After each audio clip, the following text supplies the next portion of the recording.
Dave. Marco. How you doing? Good, yourself? I'm good. I'm excited. Excited, yeah. Yeah, episode 2. Episode 2. And what is it this week? Considerations. Things to think about before Before. you Yes. start collecting. All right. Ideally. Which most people don't do. No, I certainly didn't. Well, what are the considerations? So, number 1? Yep. Miscellaneous costs. Okay, fair few of those. Yes, quite a bit. We'll jump into these in a few seconds. Yeah. Number 2? Storage. Yeah, like, it takes up so much space. We This don't think hobby. about this. No, we No. do not. Long-term plan? Important. Yes. I will, again, go through that in detail. Grading. Grading, yes. What's the question, Dave? To slab or not to slab? Yeah, I believe it was Shakespeare that first coined that term. 100%. Yeah, many years ago. Card availability. Yes. Yeah. So, age. How popular it is. Yeah, ties in a lot with the budget, right? Mm. Yeah, okay. All right, well, let's have a look at miscellaneous costs first. So, number 1. Sleeves. Yeah. There are a few different types. There's a wide range. There's you got the cheap ones, which is probably the penny sleeves. Oh, yeah, just thin plastic. Yeah. Protects the card well, though. Yeah. Yeah. And then you get the high quality, what do you call them? I would call them deck sleeves. Deck sleeves? Slightly more rigid, like a little bit... Bit thicker. Yeah. Yeah. I think people tend to associate them with the decks that they play with, but I use them to hold my high-end cards. 100%. Yes. My raw, obviously. Yeah. Then you also have other ones like Perfect Fit. Yeah. Which... So they fit around the card very snugly. Yeah. And then you can put that into a deck sleeve. Yeah. Or double the protection. Exactly. Really double sleeve it, right? That's what they say. Alright. They are generally not too expensive sleeves, but if you start talking about hundreds or thousands of cards, it adds up, exactly. Penny sleeves, not so much. They're like a cent or two each kind of thing. So. And then you got different brands of sleeves as well, different costs involved in those. And also, like, certain, like, Pokemon has released their own ones. They've got different characters on the back. They're deck sleeves, yeah. They cost more. Yeah. And just because they've got Pokemon on it. Yeah, and some people collect those, myself included. Yes. But anyway. Alright, next up, binders. Yes, so folders to store them in. Yeah, and they can be quite expensive, these binders. You got some D-ring ones, which is cheap and not highly recommended. No, but also the D-ring binders themselves are cheap, but the sleeves, the Ultra Pro sleeves, actually not. They add up pretty quickly as well. The other kind of binders, you've got top loader binders. Mm-hmm. You've got side loader binders. Side loader ones, which I think most people recommend in terms of safely storing your cards, your raw cards. They don't fall out on one side. Yeah. No, they don't fall out from the top. The top, yeah. Yeah, that's the most important one. And then you've got top loader binders as well. Yes, which is really thick. And bigger, so to fit. Yeah, they're definitely taller. Yeah. Because it has to fit in a top loader. Correct. Which you can see at the bottom of the screen there. Yeah. But the other thing is the size of the binder. You can get 2x2, 3x3, 4x4, or what was that? 16 by 16 by 16 or something? Yeah, something ridiculous. I don't even know if that's a real one, or if they just... We've seen it online. No, but I can't imagine they actually make that for mass consumption. Probably custom. Yeah. But these binders, they all cost money, and they can be as little as you said, $20? 20 all the way up to... Over 100 comfortably, if you get a specific one with, what do you call it, logos. Oh, yeah, so there's some really nice ones. I'm not going to name drop. Should I name drop? You can if you want to, yeah. Well, we're not making money off it. Volt. Is it Volt? Voltex. They've got, like, the different sets, like Scarlet Violet. Yeah. Yeah, and they've got the little... What do you call it? Logo? Yeah. The set symbol? The set symbol, or the... Yeah, and then it's really nice. Yeah. And they're all colour-coded. It's amazing. Yeah. But they're, like, $50 each. Extra. Australia. Oh, no, that's cheap. $50 for those. Probably more, actually. Yeah. I think there'd be more. I think the binded raw would be that. But anyway, sorry, we digress. Yeah. They add up if you're getting lots of cards and you have different collections or different sets that you want to put in them. If you want to have a master set collection like I do, then you need to have a different binder basically for all of them. And you probably want one binder that fits all the cards in the master set. Oh, absolutely. That's a must. Otherwise, your OCD is all over the place. Protective casings. So this is for more like sealed product in a sense? And also top loaders. And top loaders, yes. Yeah, correct. so for raw cards as well, you can get... they're very cheap, the top loaders. You said $6? $6 for a pack of 25, I think. When that's Ultra Pro, which is Yeah. Very, Good very, brand. good brand. But it adds up again if you've got hundreds of cards. Oh, yeah. Yeah, the costs need to be factored in. And it also depends on how many cards and what you're looking to collect. Always factor that in. Acrylic cases, you touched on seals. Yes. What's that? So that right there. That 151 Ultra Premium Collection, yeah. So they're boxes for boxes. Yeah, acrylic boxes, plastic. They're usually between 5 and... Well, they're usually 5 or 6 millimeters thick. They're quite heavy. And they take up a lot of space. They do, but they do protect your cards. They do. Oh, or your box. They your definitely do. Items. But you got to also take in or factor in that all the boxes, like the premium collections, they're all different sizes. Yeah, so you need a new one every time. Yeah. So there's no one standard size, so the cost is also up and down. Yeah, definitely. But if you're collecting for investment purposes, or even if you just want your things to look nice, as most people do, absolutely, then by all means, look at those, factor them in when you're going to go buy something that you're not going to open, or if you're buying the cards, to how to protect them. Lastly, shipping. It's an interesting one. It is, but then it's like, if you're ordering online, most of the time, you are charged shipping. Yeah. Right? Or it's factored into the price, and you're paying for not one way or shipping. another. Yeah.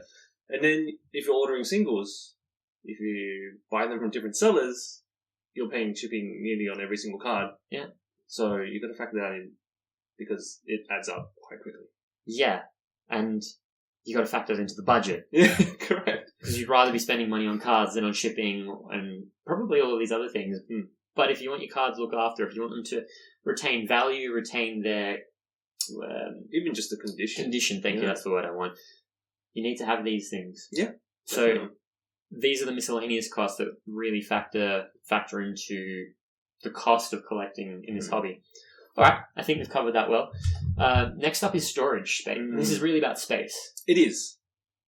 I can see you have quite a few behind us. This is just like a small part of it. If you can see the photos beneath, this isn't my collection. These are photos from the internet. The first one is someone's sealed collection. Sealed collection. So they probably require the most amount of space, I reckon. Oh, yeah, absolutely. I mean, because this is boxes. This is only part of the photo as well, but this person obviously has A, a lot of money, B, a lot of storage space.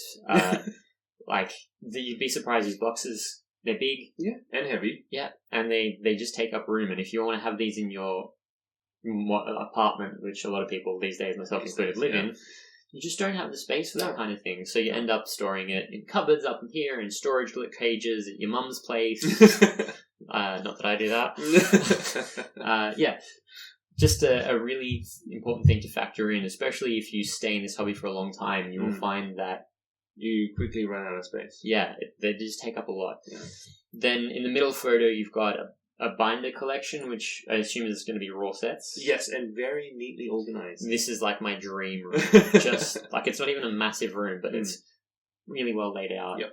But you can see it's a 4-tier cabinet. Basically floor to ceiling, right? Yeah. And then the binders themselves are they're actually taller? Would you say taller or higher? Taller. Taller, yeah. Taller than you'd expect them to be. Yeah, so it depends obviously. No, 4x3. It's not 4x4, it's 4x3. 4x3? Yeah, 4x3. Yeah, 4x3s and 3x3s are the same height. Yeah. But then you got width as well. Yeah, so depth. Yeah. They're just big. So if you don't know what that looks like, go to a hobby store and your local LGS, have a look and see how big they are. Make sure they fit. Like, they don't fit into IKEA shelves. Really the Kallax ones? Yeah, no, doesn't work. Yeah.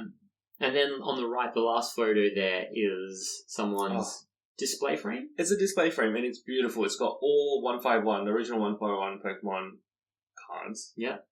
In one, it takes up like a huge part of the wall, right? Because a meter and a half or something like that. Yeah, but that's beautiful. Yeah, it absolutely is. But again, it's a big thing. The framing of that would be expensive just by the by. Yeah. But then you have to store it on the wall because so really, really think about these things. If you have a cabinet that you want sitting in a room where people can see it, that obviously is pretty big as well. So, and do your binders fit in that cabinet? Yeah, or do your slabs and also the boxes, anything. Slabs, yeah. Sorry, boxes. The other thing I was going to say is if you're going to be displaying slabs, they're obviously bigger than raw cards. Correct. So all of these storage factors, think about them. Where are you putting your cards? The ones that you want to display, the ones that you just want to put in the back of the cupboard. Do you have space in the back of the cupboard? And will you need that space for something else if you have children or one day, we ultimately did. Long-term planning. Yes, this is an interesting one, actually. It is. So you bought the cards. Yes. Now what? What are you going to do with them? Well, for me, I'm going to keep them forever. Asterisks. Exactly. That's your intention. Yes, that is my intention. But who knows? Look, right now, I'm good, so I'm going to keep. I've had my cards for nearly 30 years now. Wow. Right? The original ones that I've collected since I was a kid. So I don't really plan on letting them go. No. However, if circumstances change and I'm strapped for cash, I probably will sell them. One of those things that you just don't know what life throws at you, right? I think a lot of people should factor in what they want to do with their cards. Is it just like a flash in the pan kind of thing? We go, oh, I'm excited, and then you get over it very quickly. What do you then do with the cards? Yeah. You're just going to let them sit in the cupboard? You're going to hold on to them? Or are you going to sell them? And I think it depends on how you collect as well. If you're buying individual cards, okay, there's not much wastage. But if you're buying booster packs and you're opening them, there's a lot of bulk. A lot of bulk. So what are you going to do with those bulk? Yeah. Right? So I have a lot of bulk. Do you? Yes. So I've been packing them into 10-pack sleeves and then just giving them out to kids. Oh, very nice. I think that's I love it when people do that. So because they appreciate it. This is what we talk about when we talk about long-term plan. There's so many things to consider that you don't think about when you start collecting. Yeah, it should be hold or sell or give away to kids. Yeah, we should probably add that. Yeah, I like that. All right. Next up is grading. So the famous Shakespeare. Yeah, to slab or not to slab. Yeah. Yeah. I think it was in Macbeth they asked that. Was it? Yeah, I think so. I can't believe Pokemon's been around for so long. I know. So the three things here, to slab or not to slab, so that's obviously an individual preference. I think we're in the minority where we don't like slab, but we'll put that aside for now. You have the risk versus cost. Yep. What are the risks, Dave? So there are quite a few. Well, yeah. So if it doesn't grade well, it's not worth that much, and you spent some money on it already. Yeah, it's get it graded. Grading is not cheap, right? Or it could get lost in transit. Yes. It's all subjective. It depends on the person on the day. Yeah. How they're feeling. Could potentially. It could come back. It could be a 10 and it could come back a 9 or 8. Yeah. It could get damaged while it's getting graded. I've seen that happen. Yeah. I mean, I think PSA will generally, if you can prove it, they will compensate you for it. The market price, I think it was. Something like that. But again, that's difficult. It's time consuming. And it takes forever to get them back as well. You could go months without seeing your cards. I've waited over a year. I mean, I think that was in prime COVID times. I think times are better. The delays are a lot less now. But yeah, it's painful. And then the costs, I mean, we said they're not cheap, but it can greatly increase the value of cards if you get, almost exclusively if you get a 10. Yes, and if you, especially on chase cards, if you have a chase card and it comes back as a 10, you've locked in a really good price that keeps going up because of demand. Yeah, it will never ever decrease in value. Not that we know of. Anyway. No, I was going to say below the raw price. Like it'll always hold to an extent. And the other thing that you mentioned to me is that it actually just does protect your cards. It does, yeah. The slab itself, in most cases, are sealed quite well. They're quite thick. Oh yeah. So they give a really good protection. The only bad side about that is they're bigger. So storage again comes into, Yeah, I suppose if you're going to be storing, if you've got loads of slabs, you have to have boxes. Those boxes get big and they're tall. Yeah. I stay away from slabs, but a lot of people do like them. The most important question, though, when it does come to grading, assuming that you are going to be grading your cards, who to grade with, I think there are only 3 options. Well, there's 3 main players, right? They've been around forever. Yeah, well, I'll rephrase that statement. There are only 3 options if you are grading for investment or for resale value. Like in short-term resale value. And that is PSA. Is Beckett, and it's CGC. Yep, CGC. Yep. All the other ones the prices you'll get are lower for them, unquestionably. Yeah.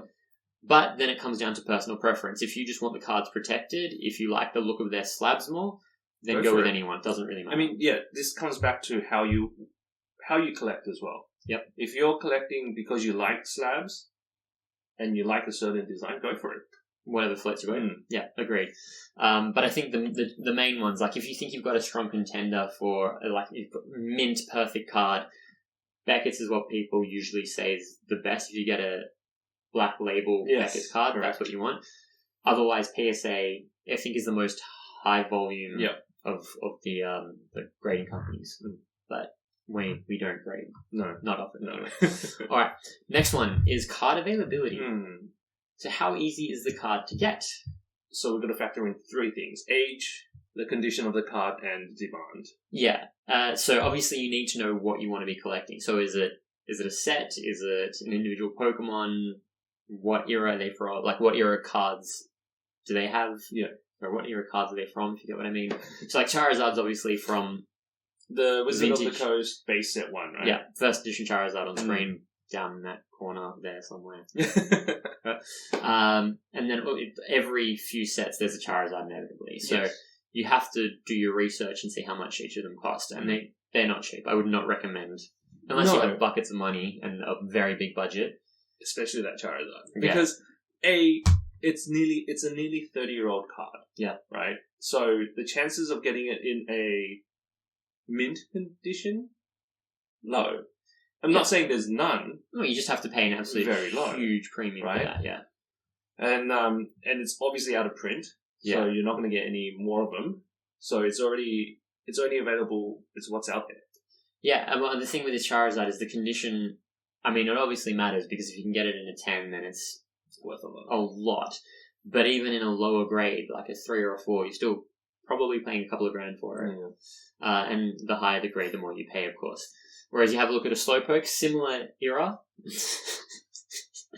We have a love-hate relationship with this card. Similar era, first edition as well.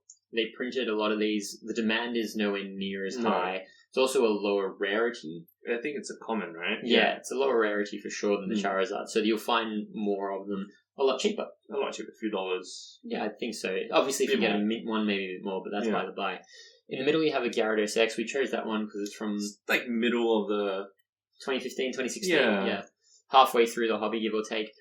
Oh, so from the lifespan of Pokemon to this point. Gyarados is also a popular Pokemon. Yeah, this card demand is high. Demand's quite high for Gyarados cards. And this is, I think, quite a beautiful card. It is gorgeous. Yeah, and it's, around 150 in near mint, play condition. So, not particularly cheap, but not stupidly expensive. Yeah, unlike the next two. So, I'd say this one, the age is sort of that intermediate, that middle-aged card, if you will. Condition, the better the condition, the higher the price you pay. And then the demand, quite high, I'd say, the Gyarados too. So, have to factor in all these. Then we get into the more modern side of things, which there's just so much hype around these. And this is where it starts going a bit crazy. Yeah, I mean, I love the Greninja. I think it's the best chase card of the modern sets. I absolutely think the colours, the draw, everything. So I have a high affinity for this card. But you've mentioned that lately, for some reason, that one's dropped a little bit. Yeah, it hasn't... It's still expensive, but it's dropped a little bit. Whereas the Moonbryon... The Umbreon VMAX from Evolving Skies, aka Moonbryon, has consistently gone up. I don't understand it. Like, it's, and there are so many cards as well. There are so many PSA 10s of this. It doesn't make sense.